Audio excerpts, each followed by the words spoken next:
আসসালামু আলাইকুম। আজকে খুবই সিম্পল একটা রেসিপি তৈরি করে দেখাবো, আর সেটা হচ্ছে বানানা লাচ্ছি। এই গরমে সারাদিন রোজা রাখার পর এক গ্লাস যদি এরকম ঠান্ডা ঠান্ডা বানানা লাচ্ছি খাওয়া যায়, তাহলে কিন্তু মন আর শরীর দুটোই চাঙ্গা হয়ে যাবে। তো চলুন দেখে নেওয়া যাক। লাচ্ছি বানানোর জন্য আমাদের এখানে লাগবে গুঁড়ো দুধ, চিনি আর দই। মিষ্টি দই নিয়েছি, আর লাগবে কলা। তো একটা ব্লেন্ডার জগে আমি দিয়ে দিব দই।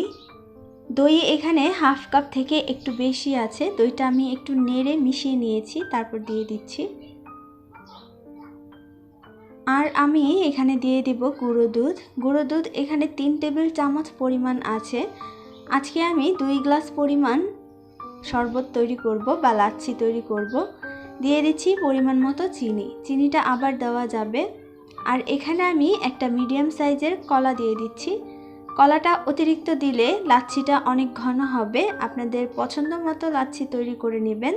যদি ঘন খেতে চান তাহলে লাচ্ছিটার মধ্যে কলাটা বেশি দিবেন, আর যদি একটু পাতলা খেতে চান তাহলে কলাটা কমিয়ে দিবেন। ব্লেন্ড করে নেওয়া হয়ে গেলেই তৈরি হয়ে যাবে আমাদের লাচ্ছি। চিনিটা পরিমাণ মতো বুঝে তারপর দিয়ে নেবেন। উপরে আমি এরকম কিছু বাদাম দিয়ে দিচ্ছি। বাদাম দেওয়াতে সুন্দরও লাগছে, আবার খাওয়ার সময় কিন্তু বাদামটা মুখে পড়লে অনেক ভালো লাগে। তো আজকে এই ঝটপট আমার কলার লাচ্ছির রেসিপিটি আশা করছি আপনাদের অনেক ভালো লাগবে। আজ এই পর্যন্তই। সবাই অনেক ভালো থাকবেন আর সুস্থ থাকবেন। আল্লাহ হাফেজ।